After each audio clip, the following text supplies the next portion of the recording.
নমস্কার, আমি আবার একটা ভিডিও নিয়ে এসেছি ছোটো করে। বেশিক্ষণ আপনাদের করব না, আপনারা একটু শেয়ার করুন, আমাকে করে জানান, আর সাবস্ক্রাইব বা ফলো করুন, আমাকে কমেন্টস করে জানান। আর এটা আমি বলছি যে আগের ভিডিওগুলো তো বলেছি যে কেমন করে আমাদের প্রতি অত্যাচার হয়। আমার অসুস্থ, আমি উঠতে পারছি না, সুগার প্রেশার সবসময় আমার রয়েছে। ওই জন্য নাক দিয়ে মুখ দিয়ে আমার রক্ত বেরোতে শুরু করে। আমি ওই ওষুধ খেয়ে খেয়ে আমার নিরক্তি হয়ে গেছি। যাই হোক, আমাদের এখানে ও যখন এলো সমানে ঘুরে ঘুরে দেখতো, কোথায় কি হচ্ছে কি না, কেউ খেতে বসলে ওর নিয়ে কিছু আলোচনা হচ্ছে কিনা। ওর বিয়েতে জন্য সবাই গার্ড দিয়ে দেখছিল, ও ঠিক এখন সেরকম করে সতর্ক করে দিয়েছিল। যাই হোক, এরকম করে করে প্রত্যেকটা দিন কাটাচ্ছে। হলদিয়ায় গেলাম বিয়ের পর, বিয়ের এক সপ্তাহের মধ্যে ওখানে আশ্রমলে কাটিয়ে হলদিয়ায় গেলাম ওইখানে কাজ করতে। ও সিজনেবল কাজ, কদিন কাজ আছে, কাজ নেই, টাকা একটাও কোনো ব্যাংক ব্যালেন্স নেই, কিচ্ছু নেই। কী করে যে আমার চলে সেটা ভগবান জানে, আর আমার বাপের বাড়ির লোকেরা, তারা না থাকলে আমি হয়তো রাস্তায় থাকতাম আমার ছেলেকে নিয়ে। যাই হোক, এবারে কি হলো, হলদিয়ায় গেছি। হলদিয়ায় গিয়ে পরে ওরকম মারতে এসছে আমাকে। দিদি বলো থানায় যা এখনই। ওর বড় বৌদিকে জানালাম, কোনো কেয়ার নেই, সবাইকে জানিয়েছি, কতবার, এটা প্রথম নয়, সবাইকে জানিয়েছি ওর অত্যাচার, কিন্তু কেউ কিচ্ছু করেনি। ওরা ভাবছে ঘাড়ে ফেলেছি, আর কেন নেবো ঘাড়ে, তুই নিয়ে মর, কোনো একটা চিন্তা নেই, দায়িত্ব দিয়েছে আমি। আর কেন, ওর তো যেটা দখল করা ওদের ঘরে ওদের নামে নেই। যাই হোক, এখন করার চেষ্টা করছে নাকি ওরা, আমি খবর পাই।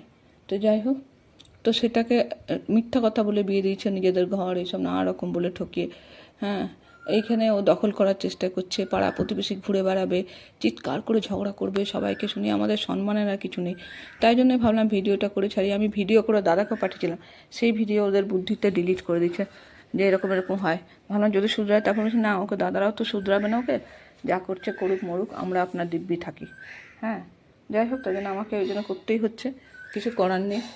ভিডিওটা করে আপনাদের সাহায্য, মানুষই তো পারে সব কিছু করতে, বদলে দিতে, আপনারাই পারবেন আমার এই অসুবিধার দিন কাটিয়ে দিতে। আমি ওর কাছ থেকে মুক্তি চাই, এইখানে যেন ও না থাকে আমাদের বাড়িতে, এই এই এলাকায়। মানে আমাদের সঙ্গে ওর কোনো সম্পর্ক চাই না, একদম টোটালি অফিসে কোর্টের মাধ্যমে আমি ওর মিউচুয়ালি ডিভোর্স নিই। আমি একটা টাকা পয়সা কিছু চাই না, আগেও আপনাদের বলেছি। হলদিয়া গিয়ে ওইখানে ওরকম অবস্থা, মারামারি। যাই হোক, সেইখানে আবার মাস থেকেছি, ওখান থেকে চলে এসেছি। এইখানে এসে ওদের বাড়িতে থাকার আমি চেষ্টা করেছি, এখনও পর্যন্ত অনেকভাবে চেষ্টা করেছি। ওর দাদারাও বললেও বলতে পারে, আমি কোনোদিনও অসম্মান করিনি কাউকে, ওর মাটা কাউকে। ওর মারা প্রচণ্ড, কারণ ওর মা বাবা এত করেছে না, সবাই যা করেছে সব বলবো একে একে। কিন্তু এখন সেগুলো বলবো না, এখন আপনারা এইগুলোই আমাকে করুন। মধ্যেখানে একটু অন্যরকম ভিডিও দেবো, তারপরে আবার বলবো আমাকে একটু রেহাই দিন। ওই গৌরী ব্যানার্জি, দীপক ব্যানার্জি, ওদের বলে, অদিতি ব্যানার্জি, আলোক ব্যানার্জি, ওদের সব ভাইটা এদের বলে। আর মামা, বিশেষ করে পাঁচালে যে মামা আছে, ওকে একটু, কাউকে আমি কিছু বলতে বলছি না, কোনো রকম অপমান বা না, শুধু আমাকে অনুরোধ করে আমাকে মুক্তি দেয় যেন ওদের হাত থেকে। ওদের সঙ্গে আমি কোনো রকম রিলেশন চাই না, ওদের ছেলেটাকে এখানে চাই না। ওটা যাই হোক, নিয়ে পরে সেইখানে গিয়ে এইখানে এসে ওইখানে থাকতে গেছি, তো ছেলেটার মাথা ফাটা, ডাক্তার দেখাতে দেবে না। সেই রক্ত বেরিয়ে যাচ্ছে মাথা দিয়ে, কপালের উপরটা কী করে ফাটলো রহস্য। আমি হয়তো রান্নাঘরে কাজ করছি, তখনই বাবুর কিছু না কিছু হতো। দৌড়ে এসে আমি জোর করে নিয়ে 5টা স্টিচ করলুন, ভাবুন। ওখানে ডাক্তার এমনি কমে যাবে, গোটা মুখ দিয়ে রক্ত বেরোচ্ছে, গোটা মুখটা ভরে গেছে রক্ত, গামছায় মুছে মুছে হায়রান। এবারে আবার কি হলো, দাদু বসে থাকতো সামনে, মাথা কী যে হলো বুঝতে পারলো না। বলুন কোথায় কেঁদে উঠলো ছেলে, এমনি তো আমার ছেলে কাঁদে না, খুব না লাগলে ছেলে কেঁদে উঠলো। কী হলো বলুন, কিছু না, চুপ, মুখ ঘুরে ঘুরে, সবাই দেখছিল, কিছু কেউ বললো না। মা আমাকে তখন কী করতে হলো দেখি, নিয়ে দেখলাম গোটা মাথাটা, কপালটা ফুলে উঠলো।